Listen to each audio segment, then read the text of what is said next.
Terima kasih, Tuan Falker, oleh Patricia Polaco. Terima kasih, Tuan Falker, oleh Patricia Polaco. Kepada George Falker, Tuan Falker yang asli, kamu akan selamanya menjadi pahlawanku. Kakek memegang toples madu sehingga seluruh keluarga bisa melihatnya, lalu mencelupkan sendok ke dalamnya dan memercikan madu di sampul buku kecil. Gadis kecil itu baru saja berusia 5 tahun, berdirilah, si kecil, dia teriak. Aku melakukan ini untuk ibumu, pamanmu, kakak laki-lakimu, dan sekarang kamu. Kemudian dia menyerahkan buku itu padanya. Cicipi. Dia mencelupkan jarinya ke dalam madu dan memasukkannya ke dalam mulutnya. Rasa apa itu? Sang nenek bertanya. Gadis kecil itu menjawab, manis. Kemudian seluruh keluarga berkata dengan satu suara, ya, dan begitu juga pengetahuan, tetapi pengetahuan itu seperti lebah yang membuat madu manis itu, Anda harus mengejarnya melalui halaman-halaman buku. Gadis kecil itu tahu bahwa janji untuk membaca akhirnya adalah miliknya. Segera dia akan belajar membaca.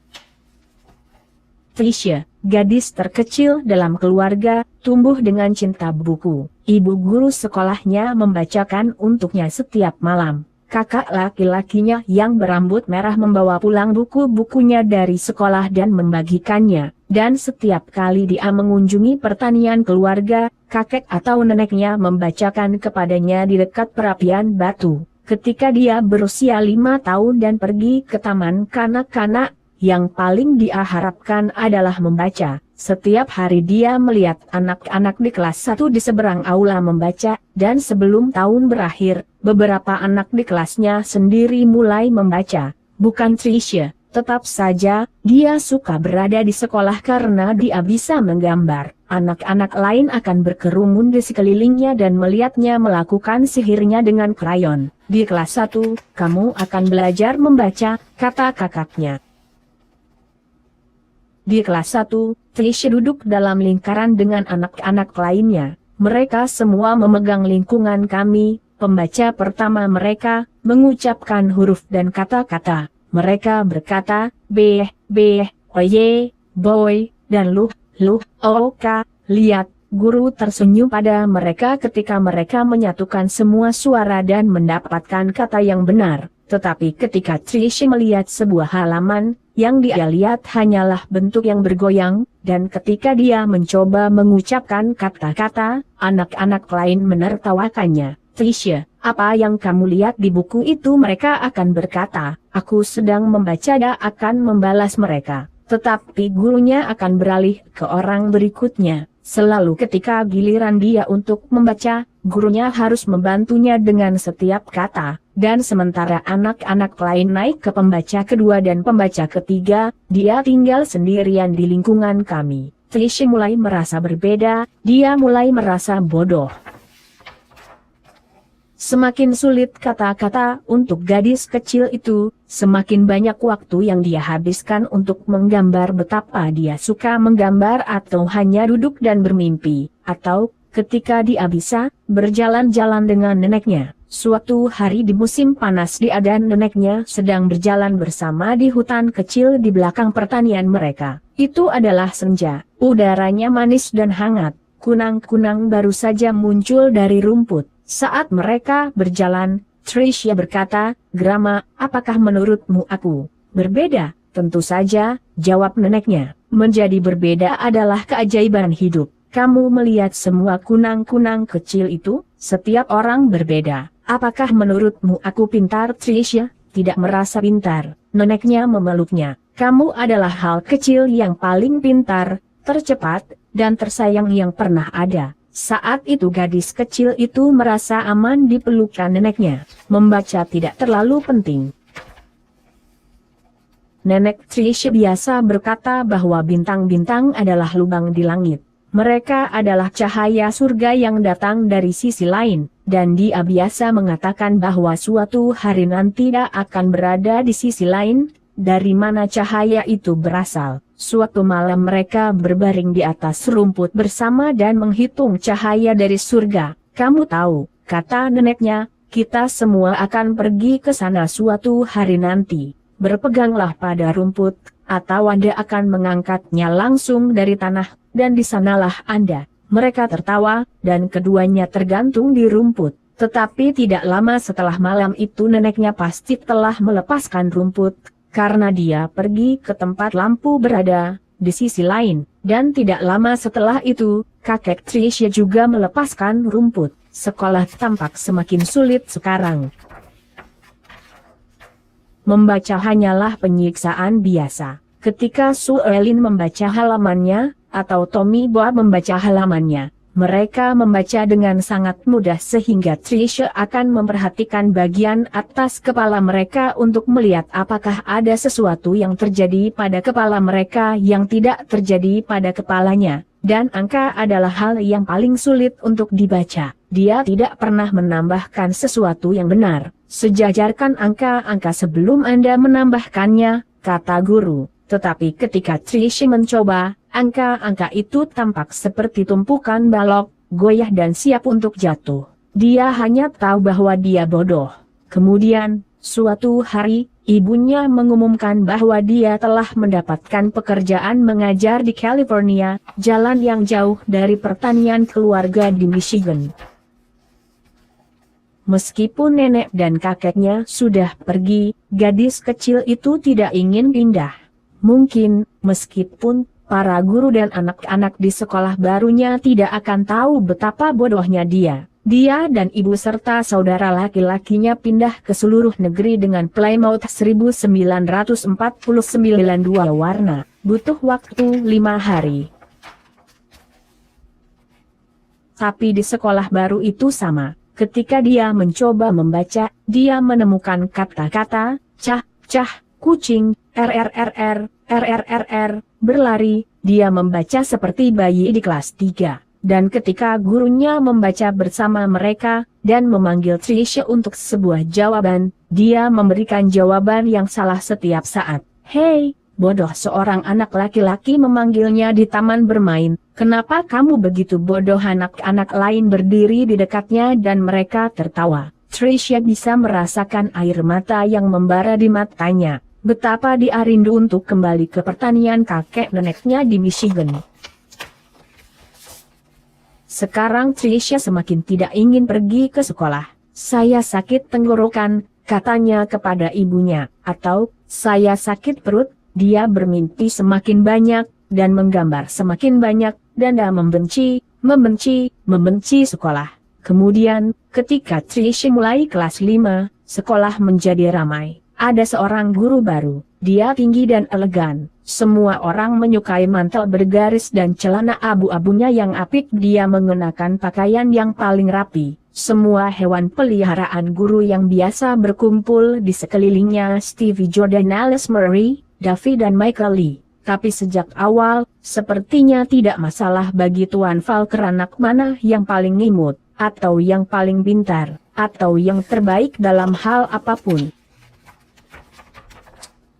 Tuan Falker akan berdiri di belakang Tricia setiap kali dia menggambar, dan berbisik, ini brilian, benar-benar brilian. Apakah kamu tahu betapa berbakatnya kamu? Ketika dia mengatakan ini, bahkan anak-anak yang menggodanya akan berbalik di kursi mereka dan melihat gambarnya. Tapi mereka masih tertawa setiap kali dia memberikan jawaban yang salah.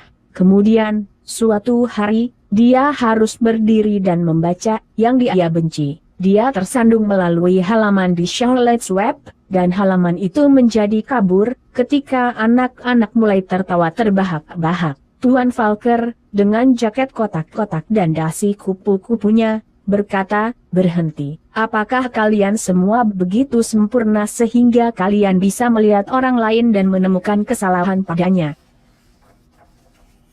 Itu adalah hari terakhir orang tertawa terbahak-bahak, atau mengolok-oloknya. Semua kecuali Eric. Dia telah duduk di belakang Tricia selama 2 tahun penuh, tetapi dia sepertinya hampir membencinya. Tricia tidak tahu mengapa. Dia menunggunya di dekat pintu kelas dan menarik rambutnya. Dia menunggunya di taman bermain, bersandar di wajahnya, dan memanggilnya, kodok. Tricia, takut untuk berbelok ke sudut manapun, karena takut Erik akan berada di sana. Dia merasa benar-benar sendirian. Satu-satunya waktu dia benar-benar bahagia adalah ketika dia berada di sekitar Tuan Falker. Dia membiarkannya menghapus papan tulis, hanya siswa terbaik yang bisa melakukan itu. Dia menepuk punggungnya setiap kali dia melakukan sesuatu dengan benar, dan dia terlihat keras dan kejam pada anak manapun yang menggodanya. Tetapi semakin baik Tuan Falker kepada Tricia, semakin buruk Erik memperlakukannya. Dia membuat semua anak lain menunggunya di taman bermain, atau di kafetaria, atau bahkan di kamar mandi, dan melompat keluar dan memanggilnya bodoh atau jelek. Dan Tricia mulai mempercayai mereka. Dia menemukan bahwa jika dia meminta untuk pergi ke kamar mandi tepat sebelum istirahat, dia bisa bersembunyi di bawah tangga bagian dalam selama waktu luang, dan tidak harus keluar sama sekali. Di tempat gelap itu dia merasa benar-benar aman. Tetapi suatu hari saat istirahat, Erik mengikutinya ke tempat persembunyian rahasianya. "Apakah kamu sudah menjadi tahi lalat?" Dia tertawa, dan dia menariknya keluar ke aula, dan menari di sekelilingnya. "Dumbel, dumbel, dumbel tua Magoti." Tricia membenamkan kepalanya di lengannya dan meringkuk menjadi bola. Tiba-tiba, dia mendengar langkah kaki. Itu adalah Tuan Falker. Dia mengantar Erik ke kantor. Ketika dia kembali, dia menemukan Tricia. "Saya rasa Anda tidak perlu khawatir tentang anak laki-laki itu lagi," katanya dengan lembut. "Apa yang dah menggodamu, si kecil?" "Aku tidak tahu." Tricia mengangkat bahu.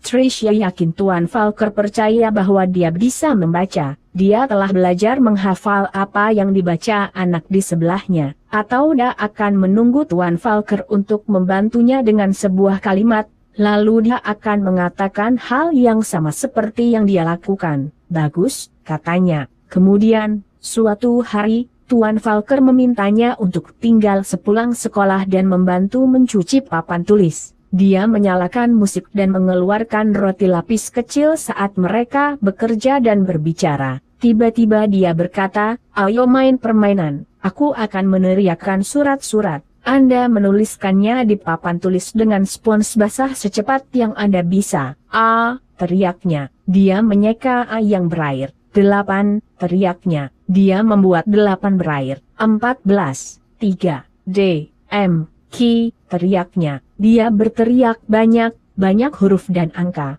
Kemudian dia berjalan di belakangnya, dan bersama-sama mereka melihat papan. Itu adalah kekacauan berair. Tricia tahu bahwa tidak ada huruf atau angka yang terlihat seperti seharusnya. Dia melemparkan spons ke bawah dan mencoba berlari. Tapi Mr. Falker memegang lengannya dan berlutut di depannya. "Kamu sayang yang malang," katanya. "Kamu pikir kamu bodoh, bukan? Betapa mengerikannya bagimu untuk begitu kesepian dan takut." Dia menangis. "Tapi, si kecil, tidakkah kamu mengerti? Kamu tidak melihat huruf atau angka seperti yang dilakukan orang lain. Dan kamu telah melewati sekolah selama ini, dan membodohi banyak guru yang baik." Dia tersenyum padanya. "Itu membutuhkan kelicikan, dan kecerdasan, dan semacam itu, keberanian seperti itu." Kemudian dia berdiri dan selesai mencuci papan. "Kita akan mengubah semua itu, gadis. Anda akan membaca, saya berjanji itu kepada Anda." Sekarang, hampir setiap hari sepulang sekolah, dia bertemu dengan Tuan Falker dan Nona Plesch, seorang guru membaca. Mereka melakukan banyak hal yang bahkan tidak dia mengerti. Awalnya dia membuat lingkaran di pasir, dan kemudian lingkaran spons besar di papan tulis, dari kiri ke kanan, dari kiri ke kanan. Di hari lain mereka menjentikan surat-surat di layar, dan Tricia meneriakannya dengan keras. Masih hari-hari lain dia bekerja dengan balok kayu dan membangun kata-kata, surat, surat, surat, kata-kata, kata-kata, kata-kata, selalu mengucapkannya, dan itu terasa enak. Tapi, meskipun dia membaca kata-kata, dia belum membaca seluruh kalimat, dan jauh di lubuk hatinya dia masih merasa bodoh. Dan kemudian suatu hari musim semi, apakah sudah 3 bulan atau 4 bulan sejak mereka mulai, Chuan Falker meletakkan sebuah buku di depannya. Dia belum pernah melihatnya sebelumnya. Dia mengambil sebuah paragraf di tengah halaman dan menunjuknya, hampir seolah-olah itu sihir, atau seolah-olah cahaya mengalir ke otaknya. Kata-kata dan kalimat mulai terbentuk di halaman yang belum pernah mereka miliki sebelumnya. Dia berbaris, mereka pergi ke perlahan, dia membaca sebuah kalimat, lalu yang lain, dan yang lain, dan akhirnya dia membaca sebuah paragraf, dan dia mengerti semuanya. Dia tidak menyadari bahwa Tuan Falker dan Nona Plush memiliki air mata di mata mereka. Malam itu, Tricia berlari pulang tanpa berhenti untuk menarik napas. Dia menaiki tangga depan, membuka pintu depannya, dan berlari melalui ruang makan ke dapur. Dia naik ke atas lemari dan mengambil sebotol madu. Kemudian dia pergi ke ruang tamu dan menemukan buku di rak, buku yang telah ditunjukkan kakeknya kepadanya bertahun-tahun yang lalu. Dia menyendok madu di sampul dan mencicipi rasa manisnya, dan berkata pada dirinya sendiri, madu itu manis, dan begitu juga pengetahuan, tetapi pengetahuan itu seperti lebah yang membuat madu, itu harus dikejar melalui halaman buku. Kemudian dia memegang buku itu, sayang dan semuanya, dekat dengan dadanya. Dia bisa merasakan air mata mengalir di pipinya, tetapi itu bukan air mata kesedihan. Dia bahagia, sangat bahagia. Sisa tahun ini menjadi pengembaraan penemuan dan petualangan bagi gadis kecil itu. Dia belajar untuk mencintai sekolah. Aku tahu karena gadis kecil itu adalah aku, Patricia Polaco. Saya melihat Tuan Falker lagi sekitar 30 tahun kemudian di sebuah pernikahan. Aku berjalan ke arahnya dan memperkenalkan diriku. Awalnya dia kesulitan menempatkan saya. Kemudian saya memberitahu dia siapa saya, dan bagaimana dia telah mengubah hidup saya bertahun-tahun yang lalu. Dia memelukku dan bertanya apa yang aku lakukan untuk mencari nafkah. Mengapa, Tuan Falker? Jawabku, saya membuat buku untuk anak-anak. Terima kasih, Tuan Falker. Terima kasih,